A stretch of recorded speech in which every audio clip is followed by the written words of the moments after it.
Hey everyone, my name is Monique Mazeral, and I'm a fourth-year nursing student working with the University of New Brunswick in St. John to create some peer-taught tutorials or webinars based on medication math.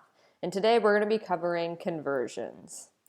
So the objectives for today are going to be able to convert between grams, milligrams, and micrograms, convert pounds and kilograms, convert inches and centimeters, and convert to 24-hour time. So we have a couple things to cover, so let's get started.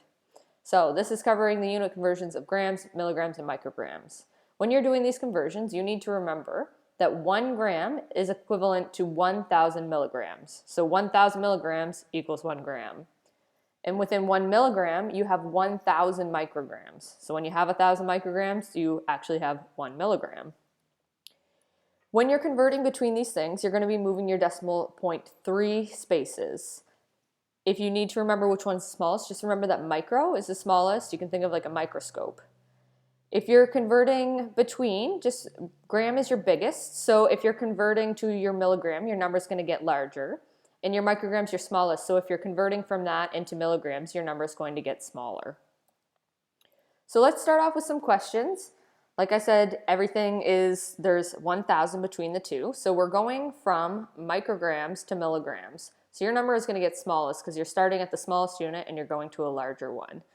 So to do this, what you're going to do is you want to be able to cancel out your units. So you're taking your 500 micrograms. And if you want to cancel out units, you know that there are 1,000 micrograms within 1 milligram. And we're putting that up here because this is the unit that we want to end up with.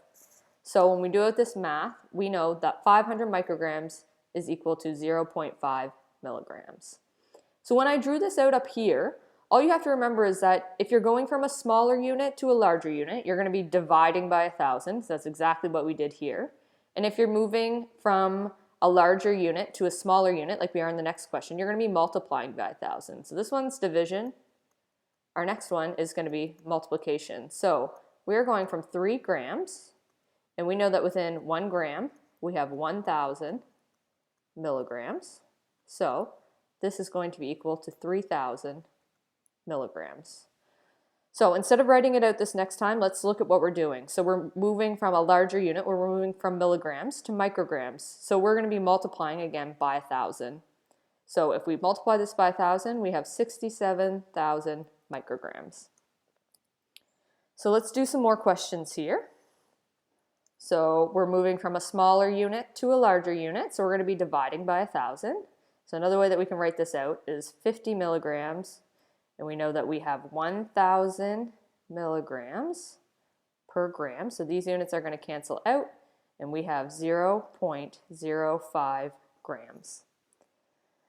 Next thing that we have is 3,000 micrograms going to milligrams. So we're going from a smaller unit to a larger unit. Our number is going to get smaller. So we're going to take our 3,000, and again, it's going to be a division question, so we're dividing it by 1,000. So 3,000 micrograms divided by 1,000 micrograms per milligram.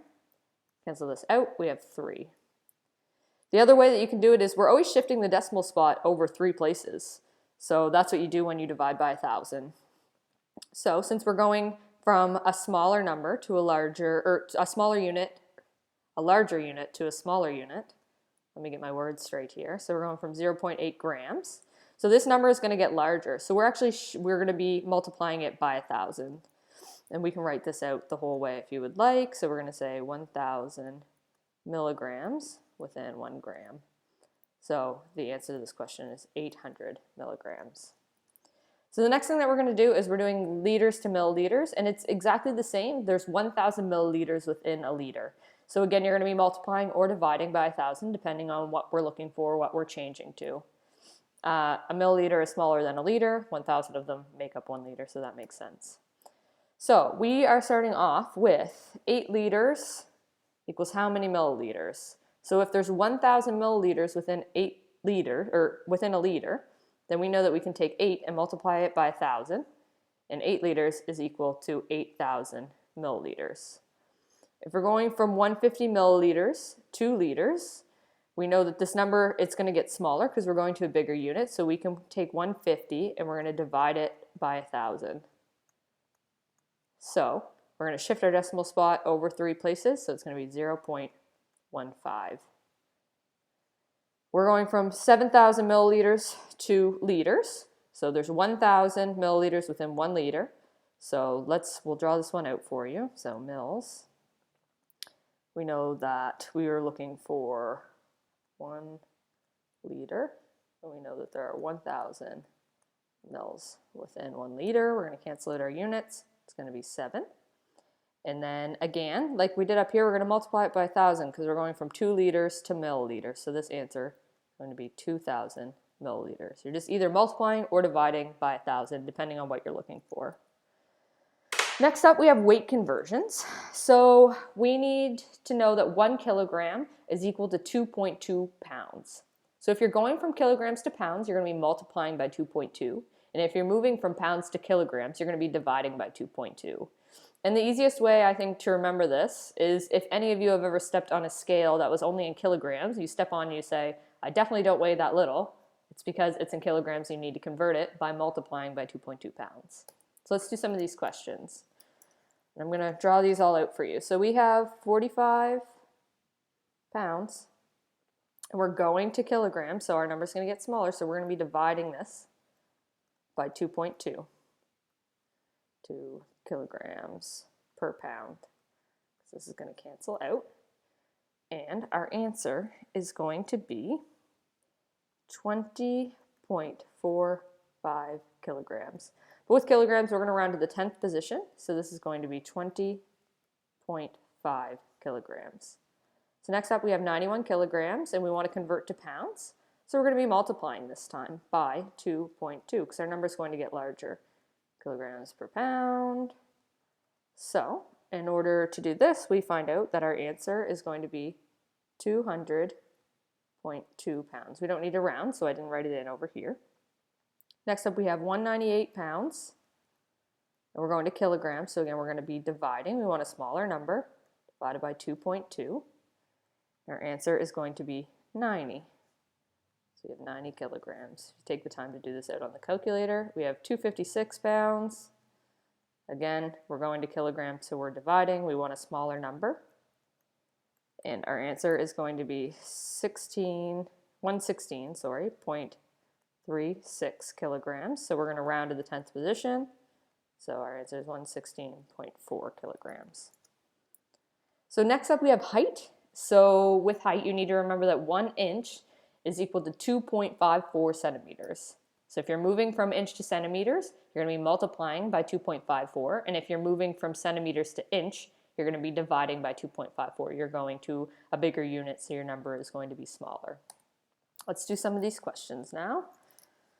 So we have 177 centimeters. We can cancel out if we would like. We know that within 1 inch, that's what we're looking for, so it's going up here, there are 2.54, if I could draw my point, centimeters. And when you calculate this out, your answer is 69.6850 ... So for height, we round to the 100th position.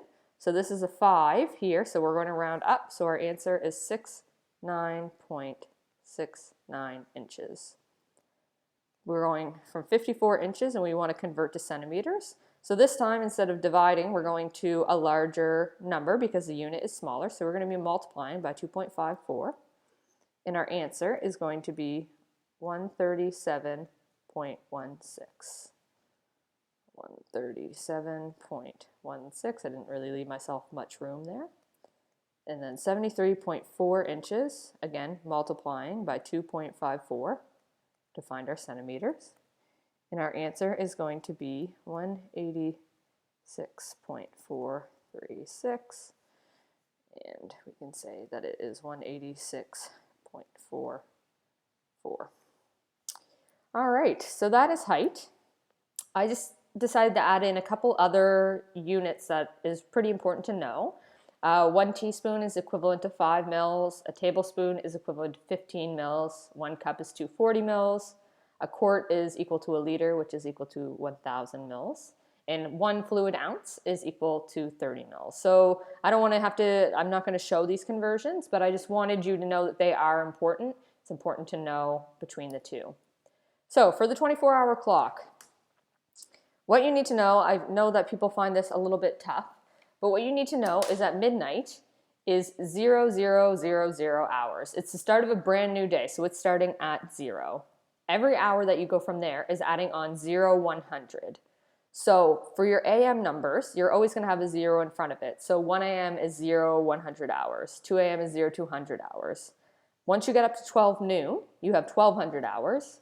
Once you start adding on from there, you'd go 13, 14, 15, depending on what you're looking for.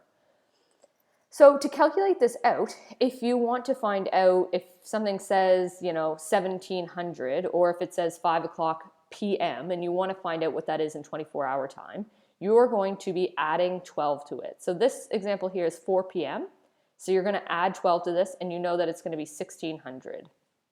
Another really great way to do it, I find anyway, is I changed my phone background to 24-hour time. I don't know if that showed up, so let me try it again. And what this did is it just allows me that every single time I'm looking at my phone, I can see 24-hour time, and it starts to click in, it starts to make sense. So right now it's 2 in the afternoon, so my phone was showing it's 1400. 2 plus 12, 14, 1400. So let's go, I made this clock up just to kind of show you the times and how they change, how 6 is 18, 9 is 21. It took me a long time to create this, don't ask how long, but that's just an example. You can look at this picture if you want. If you don't need it, you don't need it. So let's convert some of these times. So, like I said, when you have an AM time, the most important thing to remember is all you're going to do is you're throwing a 0 in front of it, and that's your 24-hour time. So you have 0, 3, 1, 0. That's exactly what time it is. So we're going from 4:58 p.m. to 24-hour time. So if we take 4 and we add 12 to it, that's going to be 16 and 58 p.m. So our answer is going to be 16:58. Next, we have 1936. So we want to know what time that is. There's no 0 in front of it, so we know it's going to be p.m. So if we take 19 and we subtract 12 from it, we're going to get 7. So that's how we know that this would be 7:36 p.m. Next one is 23:15. So if we take 23, again, there's no 0 in front of it. We know it's going to be a p.m. time. We're subtracting 12. We find that that's 11. So this is going to be 11:15 p.m. 5:17 a.m. Again, it's an AM number, so all you're doing is adding your 0 in front of that. So it's 0517. The next one, we want to go from 6:17 p.m. to 24-hour time. So if we take our 6 and we add 12 to it, it's going to be 18, and then we can add in our minutes from there. So it's 18:17 hours. So those are some conversions. I know I went through them pretty quickly, but if you can remember your rule of thousands when it comes to grams, milligrams, micrograms, and as well as liters and milliliters, then you'll be doing really, really well. You're shifting the decimal place, you're multiplying or dividing by 1,000. Hopefully the different ways that I showed will showcase that for you. For weight, 2.2 is your number to remember. 2.2 pounds equals 1 kilogram. For height, if you are going from inches to centimeters, 1 inch is equal to 2.54 centimeters. And for 24-hour time, if it's in the AM, you're putting a 0 in front of your time. And if it's in the PM, you're going to add 12 to your first number there. And like I said, I think that the best thing that you can do is change your phone background. That really helped me learn it and solidify it for me.